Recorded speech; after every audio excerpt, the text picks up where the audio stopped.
Welcome. In the previous lecture, we saw the concept of interest and time value of money. Like how does the value of money increases with time, or how we can predict the present value of money that we are going to earn in future.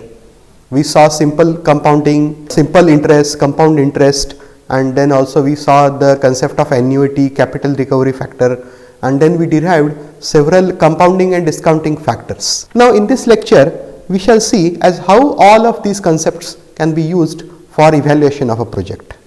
Evaluation of an ongoing or sponsored or a proposed project is, in terms of its economic feasibility, is very important exercise. The project owner or investors, those are associated with the project who invest money in the form of buying shares or stocks, they try to get better returns on their investment, and their perception of the entire project is based on the concept of return on investment. But in addition to monetary returns, there are several other returns of the project, and these are the social returns, the community development of the country. Okay. So state as well as central government offers many incentives to entrepreneur who want to implement new projects. These are in terms of capital subsidy, reduced tariff on power, water, ease of norms for various emissions, gas, liquid, solid emissions, then various tax exemptions, tax holidays, exemption from sales tax or reduction of project import duty. So they somehow try to encourage the entrepreneurs to take up new projects. The primary objective of the project owner and investor is to have as high returns in terms of money as possible, plus the social returns that will follow. Obviously, a non-polluting healthy project will always bring economic and social benefits to society and government. For the evaluation of various projects for production of the same product, these can be evaluated on the basis of various financial parameters or ratios. Now, all of these parameters and ratios have some subjective element. For example, the desired rate of return on investment will vary from one organization to another depending on the capital investment, whether the capital is completely internal or it is in terms of some debt borrowed from financial institutions, or it is in terms of both debt and equity money that is borrowed from issue of shares to the public. So depending on capital investment, the desired return on investment will vary. It will also depend on the operating cost, and finally the overall state of national economy. Most of the project evaluation techniques are elimination based. That means they will indicate which project should be dropped rather than telling us which project should be implemented, or selection. Okay, so it is more of elimination than selection. The final decision of the project owner would depend on the risk analysis, the business acumen, and the market assessment. Now here we shall mainly evaluate project on the basis of monetary returns. So the investment opportunities of a project from financial angle is assessed using different yardsticks. The most popular and effective method for project evaluation are break-even analysis, incremental analysis, then ratio analysis, and the discounted profit flow technique. Okay. Now each of these techniques have their own merits and demerits. We shall see these techniques one by one, starting with break-even analysis.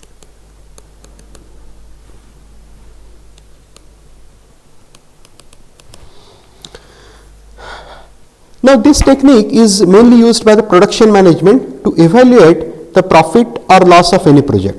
It would reveal the capacity of a project under consideration at which all costs, operating as well as the annualized fixed capital cost, are equal to the revenue earned. Okay, so that point we note. This is a technique used by production management.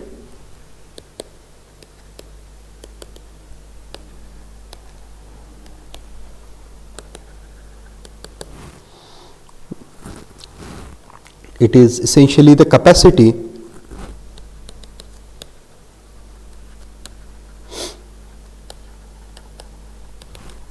of the project under consideration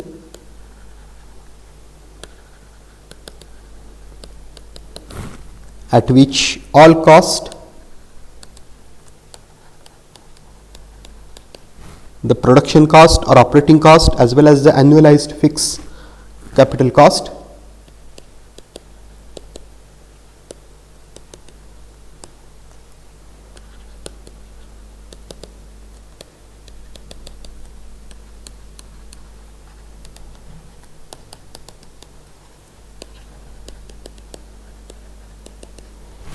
Are equal to the revenue earned.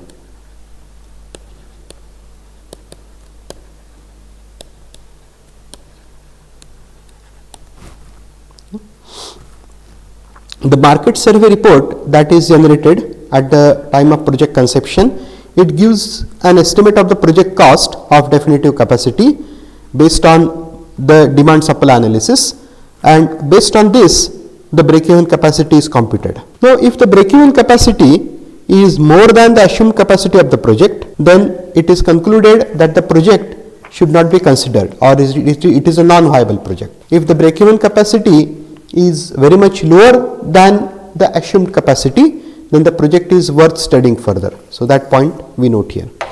If break-even capacity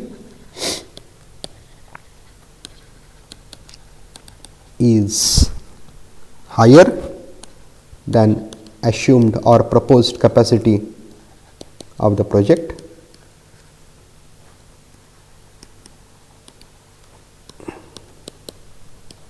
then it means that project is non-viable. On the other hand, if break-even capacity is much smaller than proposed capacity,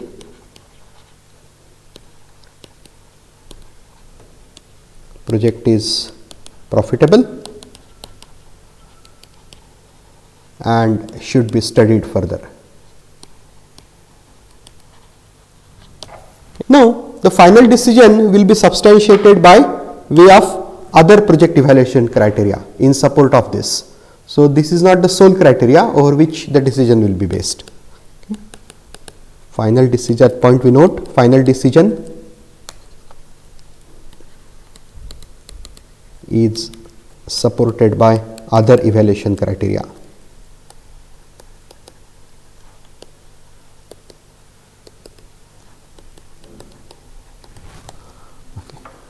Now, there are certain assumptions in break-even analysis.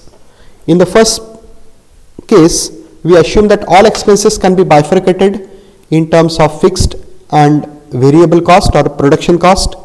Then second, market conditions are ideal. Whatever is produced is sold immediately. There is no inventory or finished products, byproducts or co-products. Then we also assume that the selling expenses are fixed as some percentage of the sales. Then fourth assumption is some fixed charges are not dependent on the capacity utilization. These fixed examples of these fixed charges are the interest charges on term loan, depreciation, salary and wages, factory overhead and administrative expenses. Then we also assume that the estimate of project cost is carried out for definitive capacity, and then the break-even analysis is done. Now, all of the fixed charges are added and indicated by F. Let us try to derive an expression for the break-even capacity.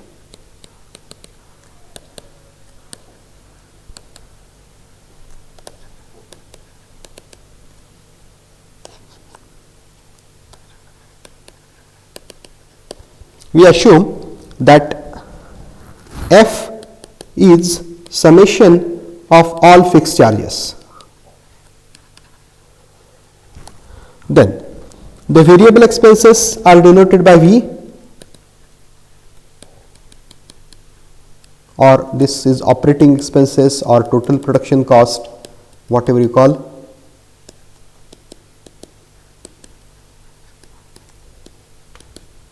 And the variable expenses are expressed as rupees per ton. Okay, so it is per unit expenses. These would include the cost of raw material plus utilities plus chemical consumption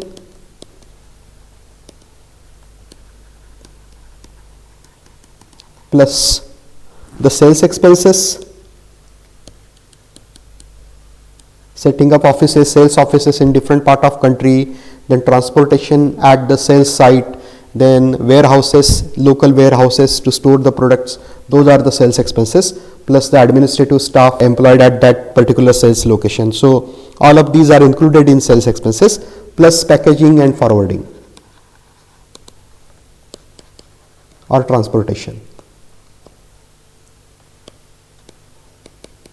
So these are all summed up under variable expenses, which we denote as rupees per ton. Let X denote the quantity of sales in tons.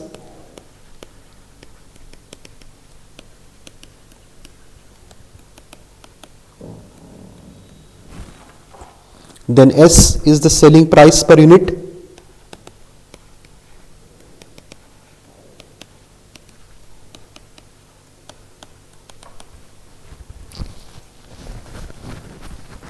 This is again rupees per ton. Now at break-even capacity, all the sales accruals match with the variable expenses and fixed expenses. So at break-even capacity, all net cash accruals, we have already derived a formula for this in previous lecture, equate or are equal to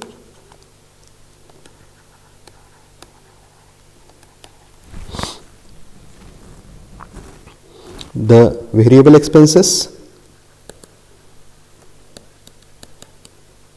plus fixed charges.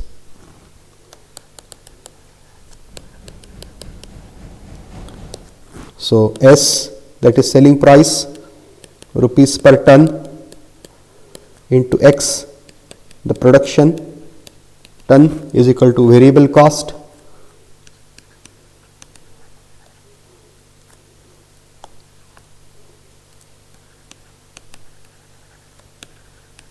per ton, into the production capacity plus F. So X, the break-even quantity of sale,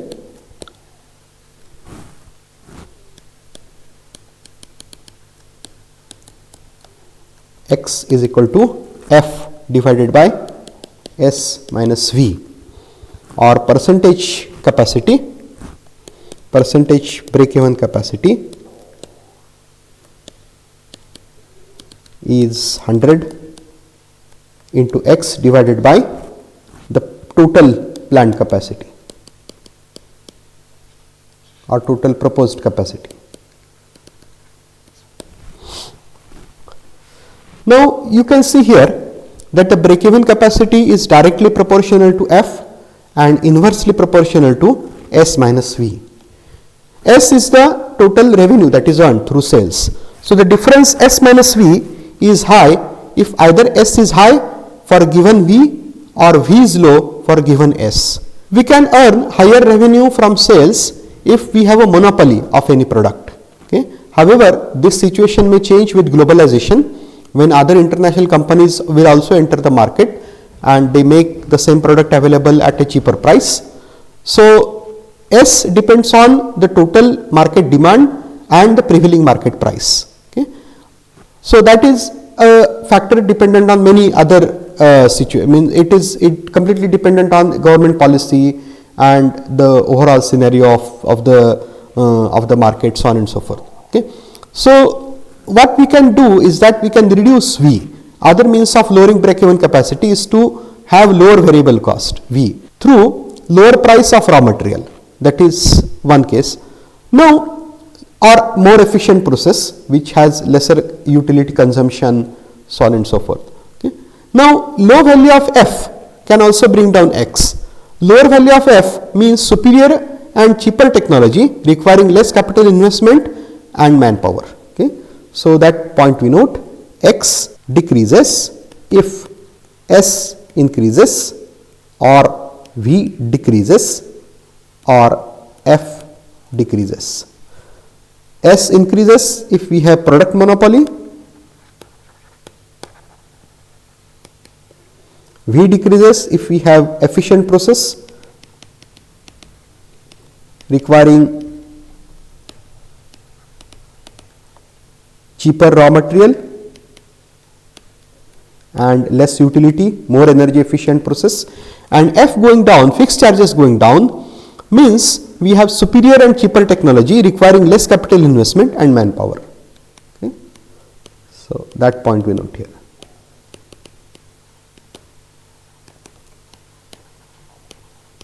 So under these circumstances, X will be smaller. Now we have to take into consideration the overall operation of the project over a long period of time, maybe 10 years or 15 years. If the profit X being low means the project is more profitable. That point we note, the lower the X, the greater the profitability of the process.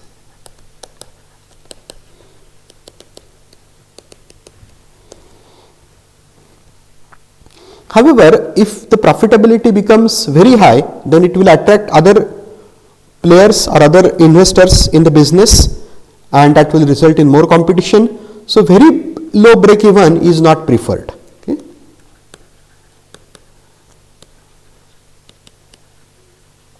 That point we note here, very low break even which would attract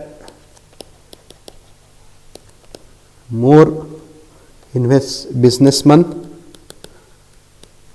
more business companies, resulting in more competition, which will bring down S for us, is not desired. Then what is the typical value of X? The typical value of X is about 60 to 65%. Okay. So as a rule of thumb,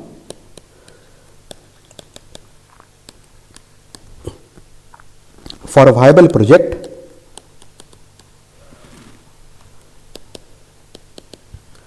the break-even capacity should be about 60 to 65% of the plant capacity. Now this means that break-even occurs in the very first year of investment.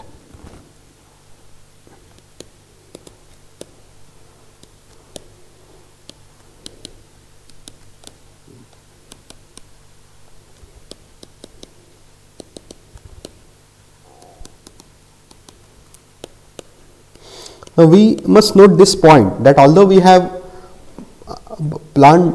made the total capacity to, let us say, 100 tons per day, right from the first day of operation, the plant may not reach that capacity.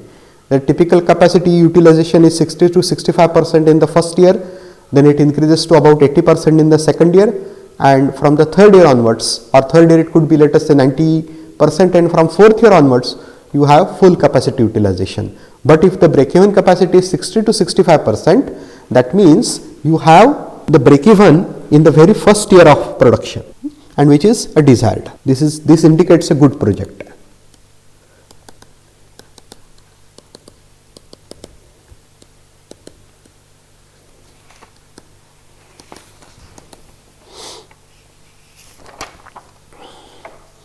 The break-even capacity helps the project owner in deciding the minimum production capacity.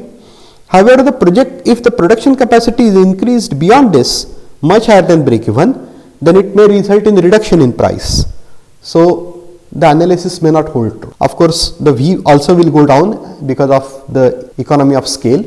However, S will also go down if more and more product appears in the market. So that is about the break-even analysis. Now let us see the second concept, that is incremental analysis.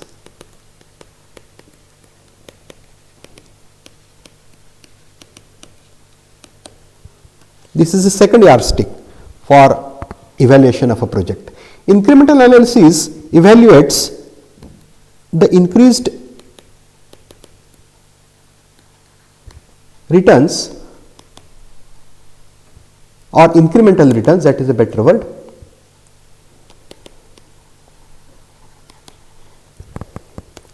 over incremental investment.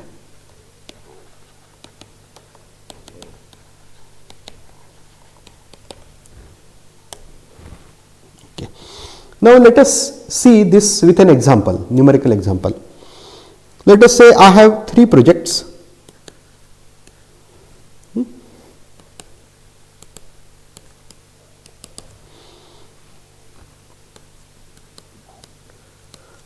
Project A, B, C. The first project cost in lakhs is 2000 or 20 crore. The second project has investment of 2400 lakh or 24 crore, and the third project has investment of 2800 lakhs or 28 crore. The profit after tax in these projects, again expressed in lakhs, is 400 for project A, 550 for project B, and 600 for project C. Now let us see what is the incremental analysis. However, we first calculate the percentage return on investment for these 3 projects.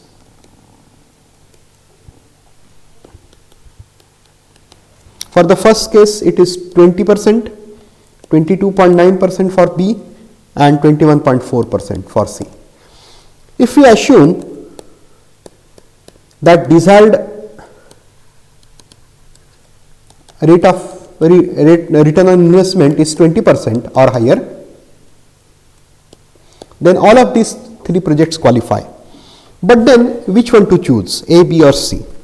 Now let us see what happens if we go from one project to another. Okay? Or now we try to answer a question as how extra benefit we will get if we move from project A to B and from B to C. Project A has least investment. Project B has highest return on investment, and project C has highest total profit. So all of these 3 projects have some merit. Okay. Now let us see when we go from A to B, project A to B. We invest extra 400 lakh or 4 crore.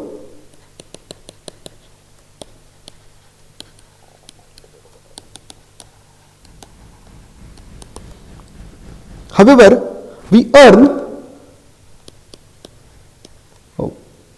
150 lakh extra profit or additional profit.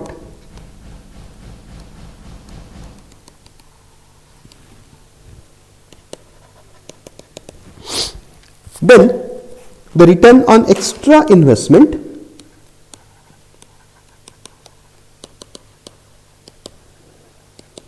is 150 by 400, that is 37.5%. Let us say what happens we go from B to C.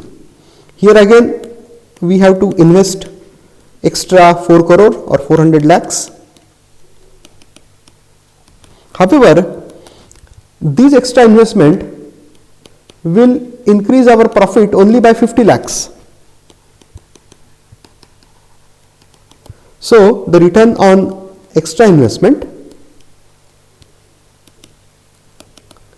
is 50 by 400, that is 12.5%. And now let us see what happens if we go directly from A to C. Here we have to invest 800 lakh extra. However, our profit increases by rupees 200 lakh. So here the return on extra investment is 20% or 25%, sorry, 200 by 800, that is 25%. Thus it means that considering the minimum desired return to be 20%, one can say that incremental analysis, by incremental analysis, project B looks more attractive, because here the incremental return on incremental investment is highest. That point we note. project B looks more attractive as it has highest incremental return on incremental investment.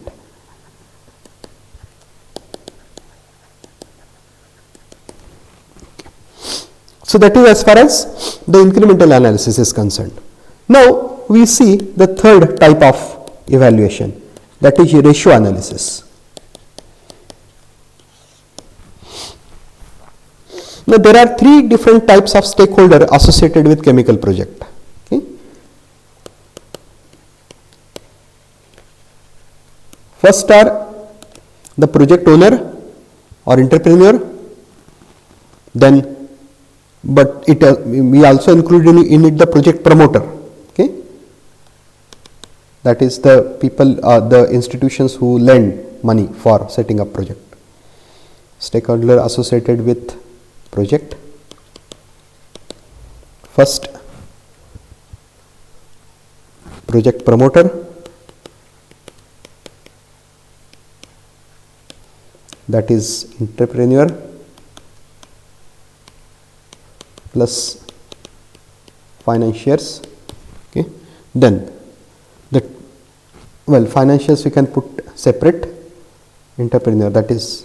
Then second is the term loan lender. Here we can put the financial institutions, banks. And finally, the people who invest money in the venture in terms of shares. So the public investors who invest in terms of shares and equity.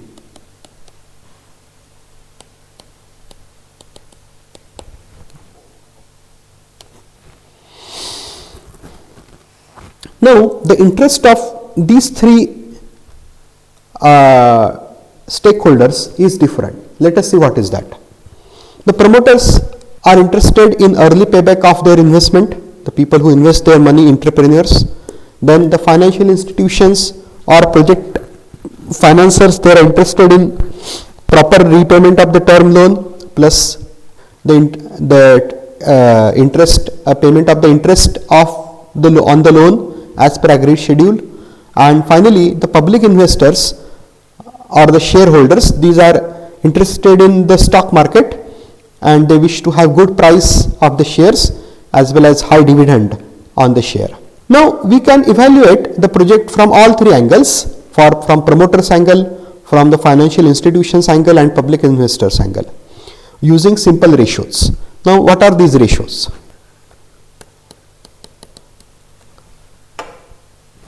The first ratio is the performance ratio.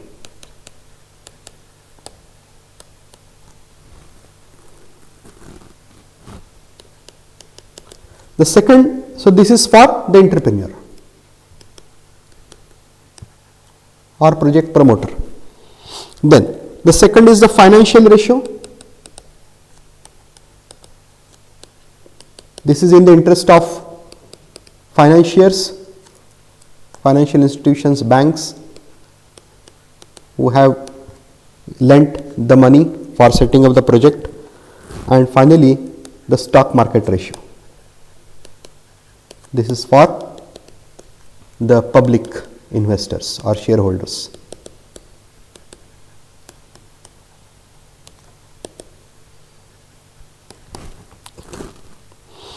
Now some of these ratios are for ongoing project and some of these ratios are for new conceptualized projects.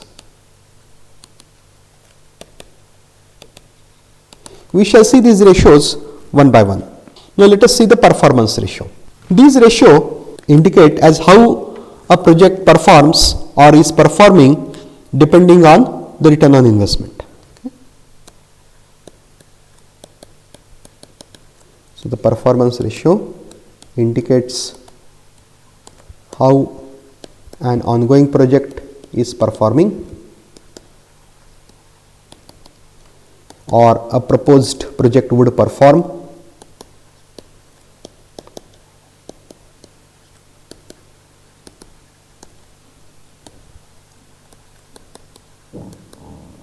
Now this is based on the return on investment. So return on investment increases with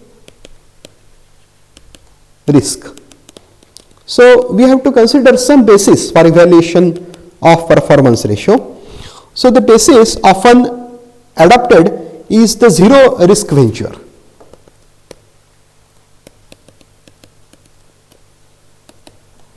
And this is, in most of the cases, is the fixed deposit in bank or the interest on fixed deposit in the bank. That means we evaluate returns on any investment done in a chemical project in comparison to the return that we will get if we invest the same money in the form of a fixed deposit in a nationalized bank, which is the safest, risk-free investment. Now obviously the return on investment should far exceed the return on fixed deposit to attract the investor. Only then the investor would be ready to invest money in a project. Okay. So it is not just increase, but I have put 3 greater arrows. So the return on investment in project should be much higher, significantly higher than return on the fixed deposit. Now how do we quantify this, or how do we estimate the return? The first ratio is the payback period. The project has to earn money to pay interest on the term loan, the working capital, the corporate tax dividend. Therefore, the concept of time when project can recover investment is highly significant. So the payback period is based on concept of time over which an investor will recover capital invested. After payment of the dividend, the term loan, working capital, corporate tax, so on and so forth. The exact definition of payback period is then the time required to realize profit or gross profit which is equal to the total investment, that is the project cost plus working capital. That point we note. The time required to realize profit, this is of course the cumulative profit, gross profit, which is equal to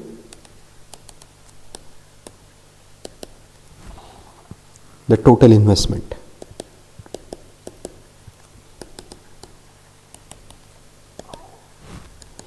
That is the project cost, capital investment plus working capital.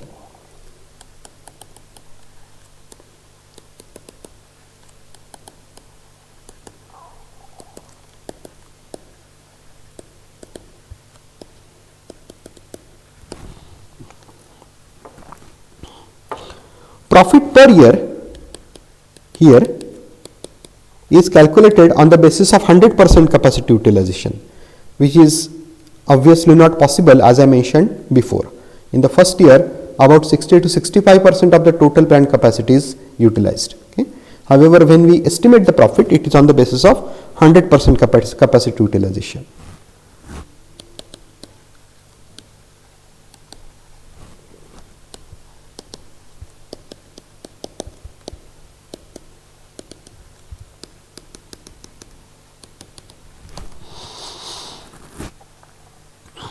In some cases, when we consider the project cost, we consider only the depreciable investment of the project cost.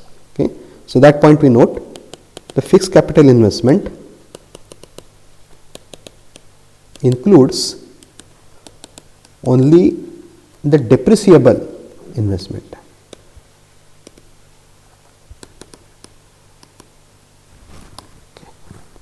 Instead of gross profit, if we consider the operating profit, we define payback period as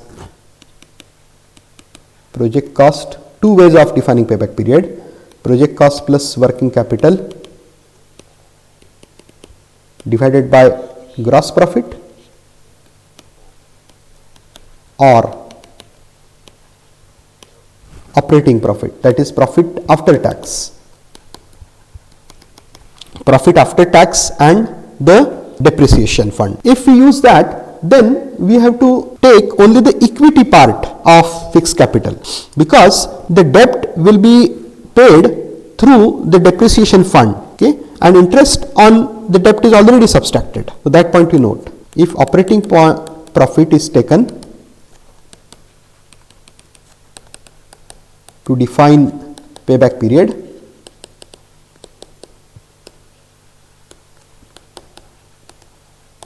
we need to consider only the equity portion of fixed capital and not the debt.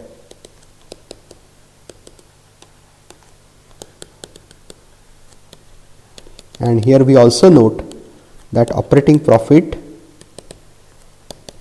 is gross profit minus the interest on loan minus depreciation fund.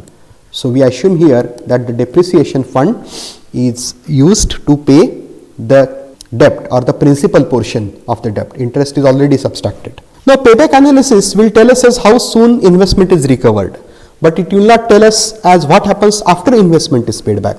It does not give the total profit over the notional service life of the project, nor it gives the present value of the return on investment beyond the payback period. So payback period has several limitations, but still it is a good way or a quick way of estimating the profitability of the process. So that point we note here, that payback period does not tell us what happens after capital is recovered. It does not consider the time value of money.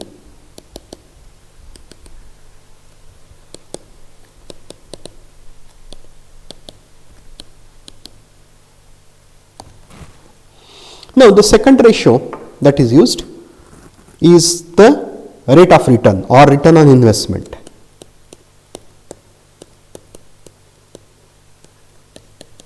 ROR or ROI, return on investment.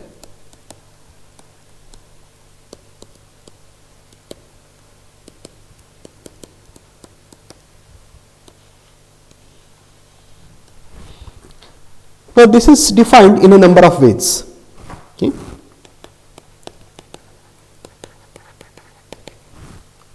The easiest way is the gross profit per year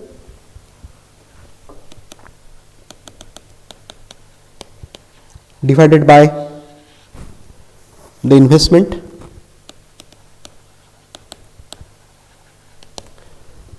The second way of expressing ROR is operating profit per year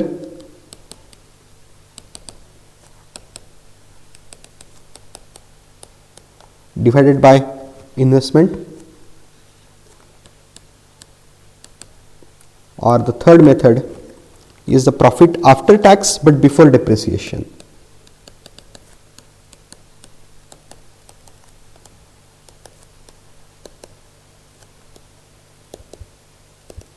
Divided by investment.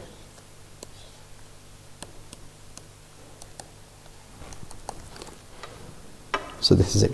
So this is a very easy method of estimating the profitability of the process. Another ratio that is used is return on equity. The money that is borrowed from public. Okay. ROE. ROE is defined as gross profit minus the interest minus the corporate tax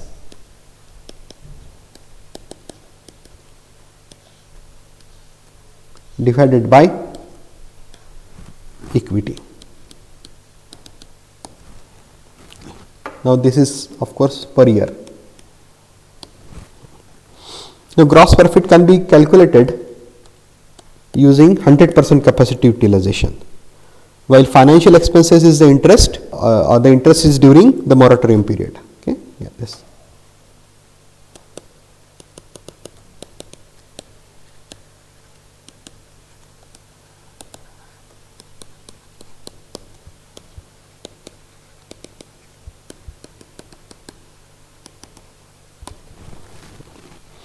Now another ratio that is used is the profit margin ratio.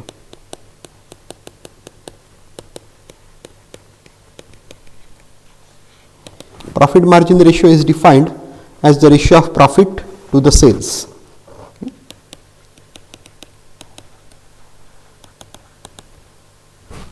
Gross profit to net sales. Another performance ratio is the net assets turnover.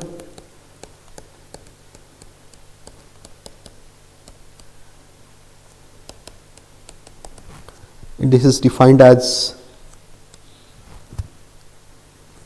the ratio of sales to investment.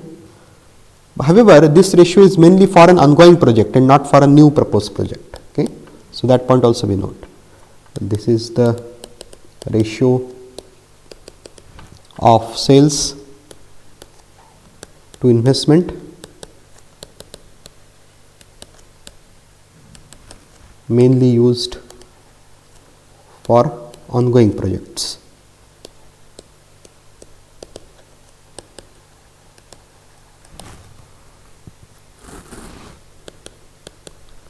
Net asset turnover is equal to net sales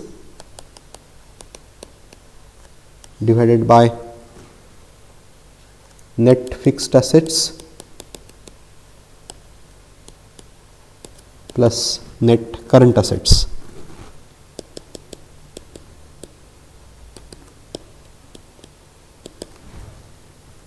Now if this ratio is high, it reflects the ability of a project owner to make good use of the resources. Okay. For an ongoing ratio, if this ratio declines, then the project owner has to take measures to increase the sales. Now this particular ratio, the profit margin and return on investment, the last three ratios that we have seen are related. Okay. So the relation between return on investment, then profit margin and net assets turnover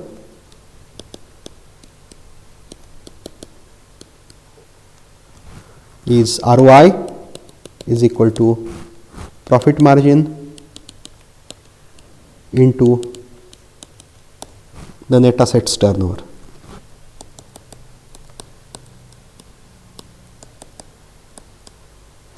So these were the performance ratios which are from the viewpoint of the entrepreneur or the project owner. Now let us see some ratios from the term loan lenders, the financial institutions viewpoint. Okay, financial ratios.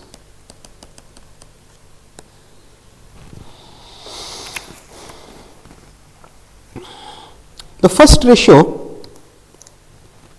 is the debt to equity ratio.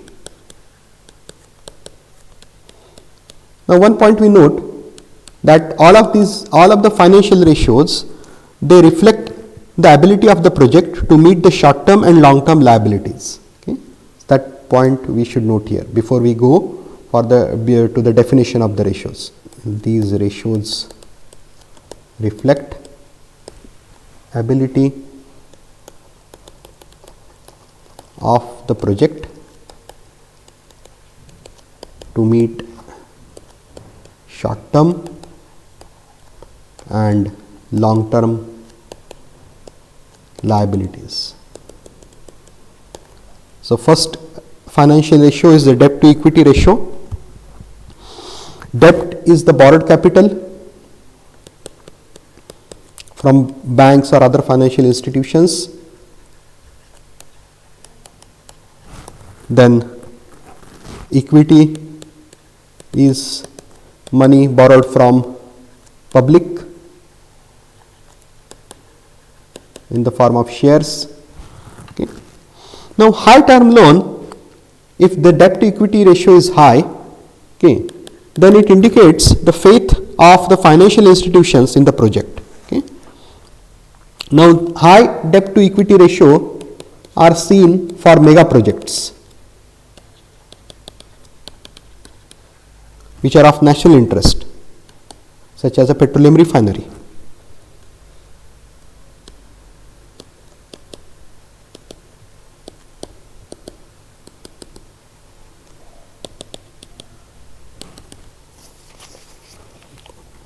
Then the second ratio is the interest cover. This is defined as the gross profit divided by the interest. So as the definition suggests, this is the ability of the project to service the term loan by way of interest.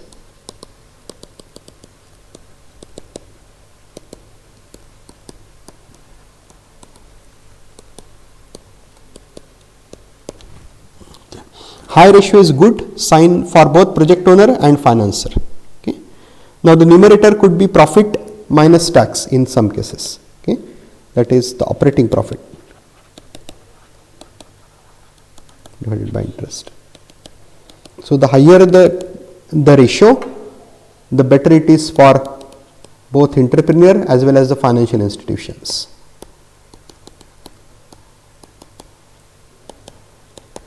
That point we note, the higher the ratio, the better the project. Okay. Now, the third ratio is debt service coverage ratio.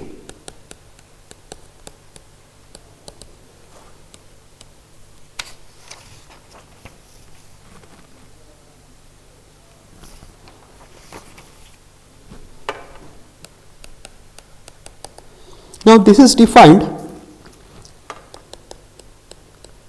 as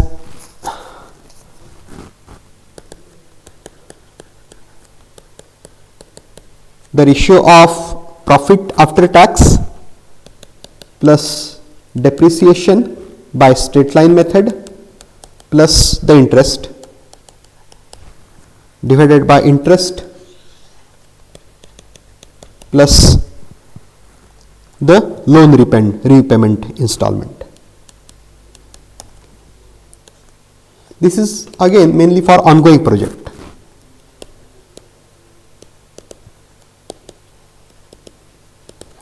So these acronyms we define here. PAT is profit after tax. Then DEP is depreciation but by straight line method.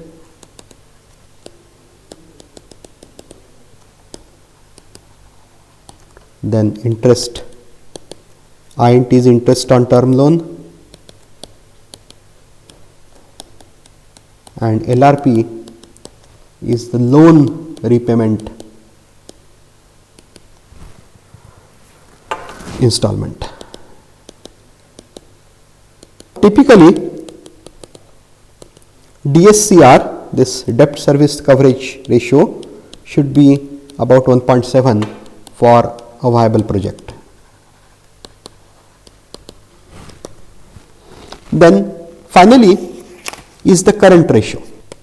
Current ratio is defined as the ratio of current assets to current liabilities.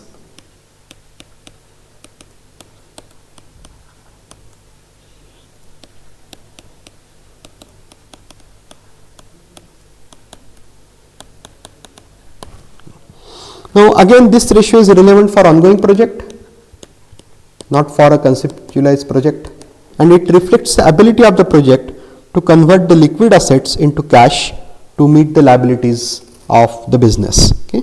So that point we note here. It reflects ability of the project to convert liquid assets into cash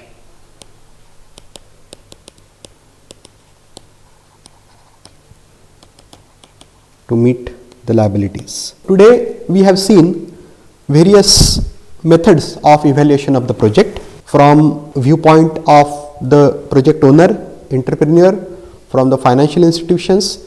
In the next lecture we shall see this ratios, performance ratios from the stock market point of view.